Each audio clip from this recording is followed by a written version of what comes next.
পরিত্যক্ত বা ফেলনা জিনিসও হতে পারে শিল্পের উপকরণ। তাতে ফুটে উঠতে পারে প্রাণ প্রকৃতি বা সমাজের কলুষিত দিক। এমন প্রতিপাদ্যকে সামনে রেখে ধানমন্ডি লেকে দায়সারা নামক প্রদর্শনীর আয়োজন করে ইউনিভার্সিটি অব ডেভেলপমেন্ট অল্টারনেটিভ ইউডার চারুকলার একদল শিক্ষার্থী।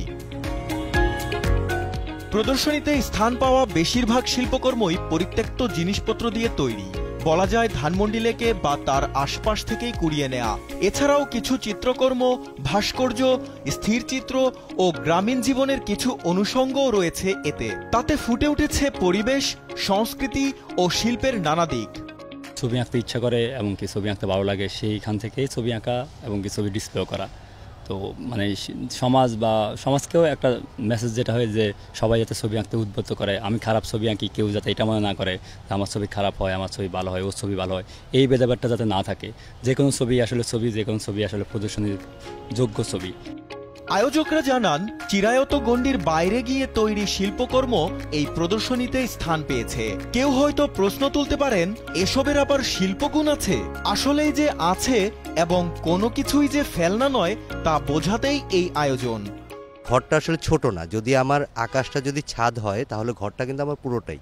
তো আমরা এইভাবে করে আমাদের একটা চলছে, যেটা হচ্ছে আমরা পুরো জায়গা জুড়ে হচ্ছে আমরা এরকম প্রত্যেকটা গাছে গাছে একটি করে ছবি এবং ছবির একটা তৈরি হবে, যেখানে হচ্ছে গিয়ে শিল্পীরা যে কোনো সময় যে কোনোভাবে তাদের ছবিগুলোকে সাবমিট করতে পারবে, ডিসপ্লে করতে পারবে।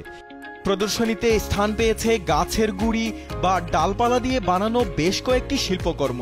যেমন গাছের অংশ দিয়ে বানানো হয়েছে কুমির, ডাবের খোসা দিয়ে বানানো হয়েছে কচ্ছপ, আবার মাদকদ্রব্যের বোতল দিয়ে বানানো কীটপতঙ্গ। এক একটা ইন্টারেস্টিং জিনিস অনেক দেখি পড়া থাকে, তো ওগুলা নিয়ে আমি ভাবছি যে এগুলো থেকে কিছু হবে।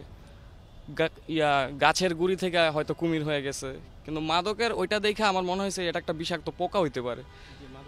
হ্যাঁ, একটা পোকা হইতে পারে জিনিসটা, কারণ যেটার একটা বিষ আছে। তো ওই কারণে আর কি জিনিসটাকে আমি পোকাতে রূপান্তর করছি। প্রদর্শনীর জন্য কেন ধানমন্ডি লেকের এই উন্মুক্ত জায়গা? আয়োজকরা জানালেন, তারা এই শিল্পকর্মের মাধ্যমে বার্তা ছড়াতে চান সবার কাছে।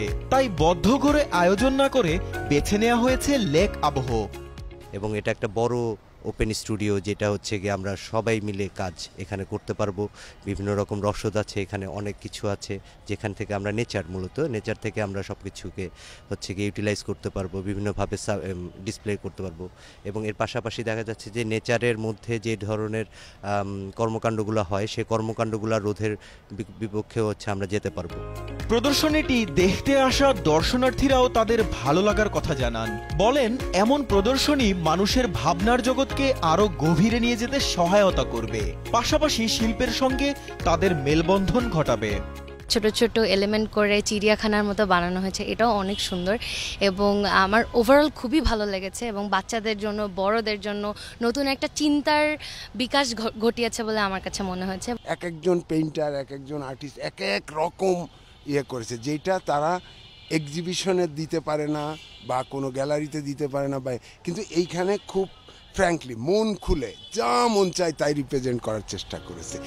25 অক্টোবর বিশ্ব শিল্পী দিবস উপলক্ষে এই প্রদর্শনীর শুরু, যা চলবে আগামী 31 অক্টোবর পর্যন্ত।